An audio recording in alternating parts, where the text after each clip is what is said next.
फातिमा की रानी माँ, प्रभु यीशु की माँ, आसरा तू ही है माँ।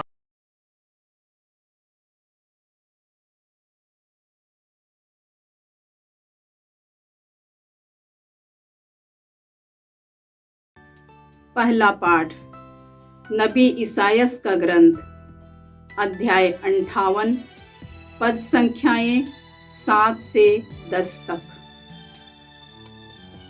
प्रभु यह कहता है, अपनी रोटी गरीबों के साथ खाओ, बेघर दरिद्रों को अपने यहाँ ठहराओ। जो नंगा है उससे कपड़े पहनाओ और अपने भाई से मुंह ना मोड़ो। तब तुम्हारी ज्योति ऊषा की तरह फूट निकलेगी और तुम्हारा घाव शीघ्र ही भर जाएगा। तुम्हारी धार्मिकता तुम्हारे आगे आगे चलेगी और ईश्वर की महिमा तुम्हारे पीछे पीछे आती रहेगी। यदि तुम पुकारोगे तो ईश्वर उत्तर देगा। यदि तुम दुहाई दोगे तो वह कहेगा, देखो मैं प्रस्तुत हूँ। यदि तुम अपने बीच में से अत्याचार दूर करोगे, किसी पर अभियोग नहीं लगाओगे और किसी की निंदा नहीं करोगे, यदि तुम भूखों को अपनी रोटी खिलाओगे और पददलितों को तृप्त करोगे, तो अंधकार में तुम्हारी ज्योति का उदय होगा और तुम्हारा अंधकार दिन का प्रकाश बन जाएगा। प्रभु की वाणी। ईश्वर को धन्यवाद। भजन अनुवाक्य। भक्त धर्मियों के लिए अंधकार का प्रकाश है। भक्त धर्मियों के लिए अंधकार का प्रकाश है। वह धर्मियों के लिए अंधकार का प्रकाश है। वह दयालु, कोमल हृदय और न्याय प्रिय है। वह तरस खाकर उद्धार देता और ईमानदारी से अपना कारोबार करता है। अनुवाक्य। भक्त धर्मियों के लिए अंधकार का प्रकाश है। भक्त धर्मियों के लिए अंधकार का प्रकाश है। वह सन्मार्ग से कभी नहीं भटकेगा, उसकी स्मृति सदा बनी रहेगी। वह विपत्ति के समाचार से नहीं डरता, उसका मन दृढ़ रहता है। वह प्रभु पर भरोसा रखता है। अनुवाक्य। भक्त धर्मियों के लिए अंधकार का प्रकाश है। भक्त धर्मियों के लिए अंधकार का प्रकाश है। वह ना तो घबराता और ना डरता है। वह उदारता पूर्वक दरिद्रों को दान देता है। उसकी न्याय प्रियता सदा बनी रहती है। उसकी शक्ति तथा ख्याति बढ़ती जाएगी। अनुवाक्य। भक्त धर्मियों के लिए अंधकार का प्रकाश है। भक्त धर्मियों के लिए अंधकार का प्रकाश है। दूसरा पाठ कुरिन्थियों के नाम संत पौलुस का पहला पत्र, अध्याय 2, पद संख्या 1 से 5 तक।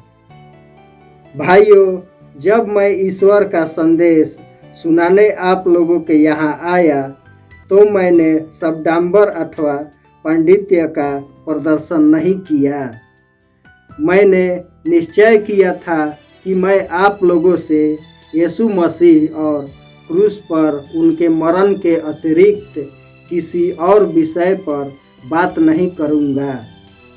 वास्तव में मैं आप लोगों के बीच रहते समय दुर्बल, संकोची और भीरू था।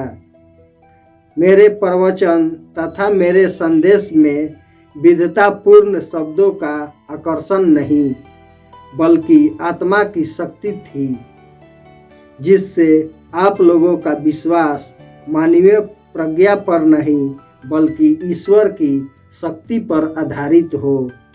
प्रभु की वाणी है। ईश्वर को धन्यवाद। जय घोष, हालेलुया हालेलुया। प्रभु कहते हैं, मेरी भेड़ें मेरी आवाज़ पहचानती है, मैं उन्हें जानता हूँ और वे मेरा अनुसरण करती है। हालेलुया। प्रभु आप लोगों के साथ हो और आपकी आत्मा के संत साथ। मत्ती के अनुसार पवित्र सुसमाचार। हे प्रभु तेरी महिमा हो। अध्याय 5 पद संज्ञाएं 13 से 16 तक। यीशु ने कहा, तुम पृथ्वी के नमक हो। यदि नमक फीका पड़ जाए तो वह किससे नमकीन किया जाएगा? वह किसी काम का नहीं रह जाता, वह बाहर फेंका और मनुष्यों के पैरों तले रौंदा जाता है।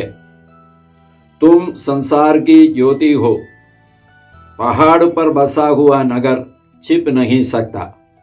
लोग दीपक जलाकर पैमाने के नीचे नहीं बल्कि दीवट पर रखते हैं, यहाँ से वह घर के सब लोगों को प्रकाश देता है। उसी प्रकार तुम्हारी ज्योति मनुष्यों के सामने चमकती रहे, जिससे वे तुम्हारे भले कामों को देखकर तुम्हारे स्वर्गीय पिता की महिमा करे। यह प्रभु का सुसमाचार है। हे क्रिस्त तेरी स्तुति हो। क्रिस्त में प्यारे भाई बहनों, आज का पहला पाठ हम लोगों ने यशायाह नबी के ग्रंथ से सुना, अध्याय 58 से। इस अध्याय में ईश्वर यशायाह नबी द्वारा आदर्श उपवास के बारे में बताते हैं। तो आज के पहले पाठ का पहला वाक्य इसी प्रकार है। प्रभु कहता है, अपनी रोटी भूखों के साथ खाना, बेघर दरिद्रों को अपने यहाँ ठहराना, जो नंगा है उसे कपड़ा पहनाना और अपने भाई से मुंह नहीं मोड़ना। माने नबी बोलते हैं, नबी द्वारा ईश्वर कहते हैं कि उपवास भोजन छोड़ने की बात नहीं है, बल्कि पवित्र जीवन बिताने की बात है।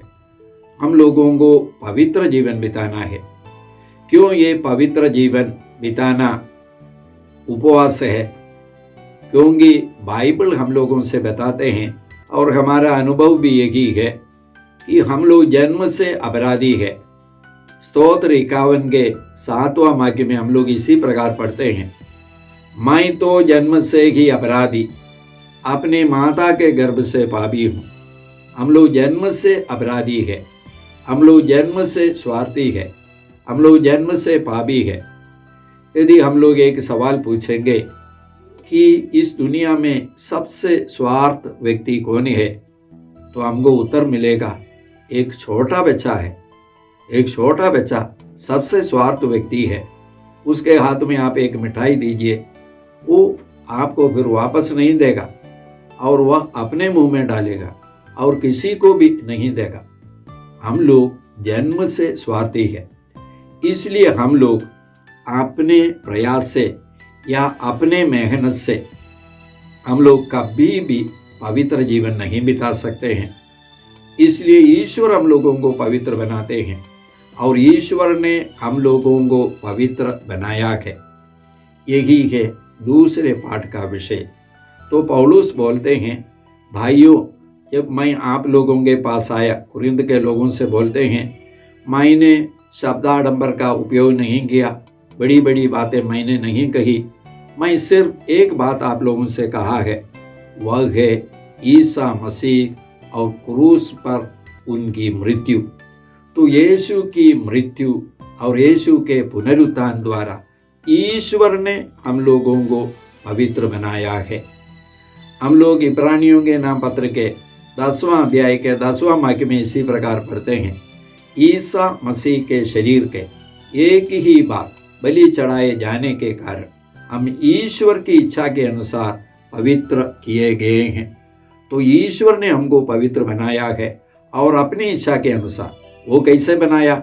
यीशु मसीह के क्रूस मरण और पुनरुत्थान के द्वारा।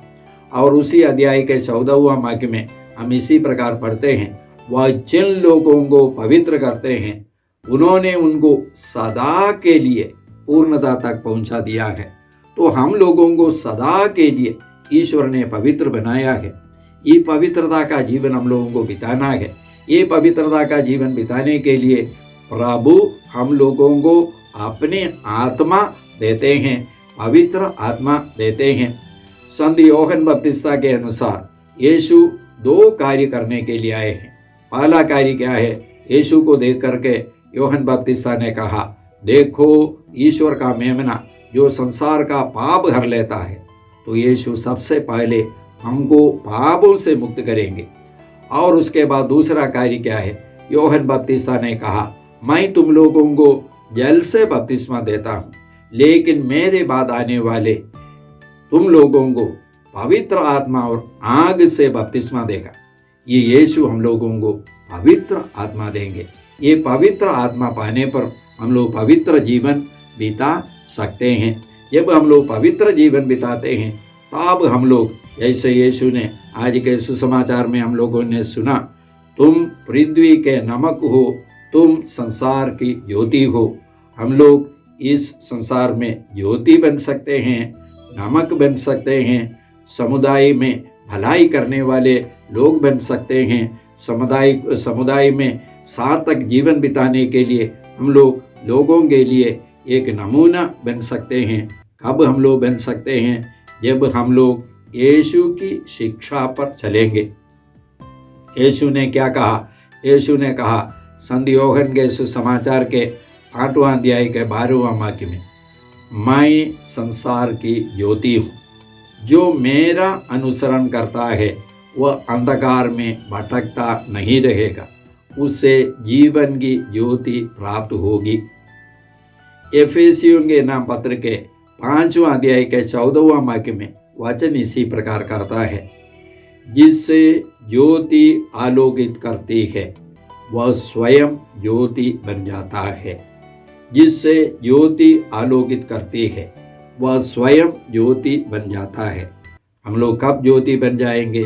जब यीशु जो संसार की ज्योति है हमको आलोकित करेंगे। जब हम लोग यीशु की शिक्षा पर चलेंगे। भाई और बहनों, आज हम लोग प्रभु से कृपा मांगते हैं, हम लोग यीशु की शिक्षा पर चल सके। ये यीशु की शिक्षा पर चलने के लिए यीशु ने हमें पवित्र आत्मा दिया है।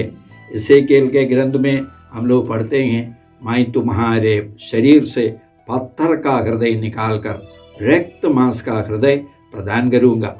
मैं तुम में अपनी आत्मा रख दूंगा, जिससे तुम मेरी संहिता पर चलोगे और ईमानदारी से मेरे सब आज्ञाओं का पालन करोगे। तो यीशु ने हमें पापों से मुक्त किया है और हमें पवित्र आत्मा दिया है, ताकि हम लोग पवित्र जीवन बिता सके। हे परमपिता ईश्वर, ये पवित्रता का जीवन बिताने के लिए हम लोग प्रतिदिन पवित्र आत्मा से भरे रहें, पवित्र आत्मा से संचालित जीवन बिता सके। ये प्रार्थना हम करते हैं प्रभु क्रिस्ट के द्वारा। आमीन।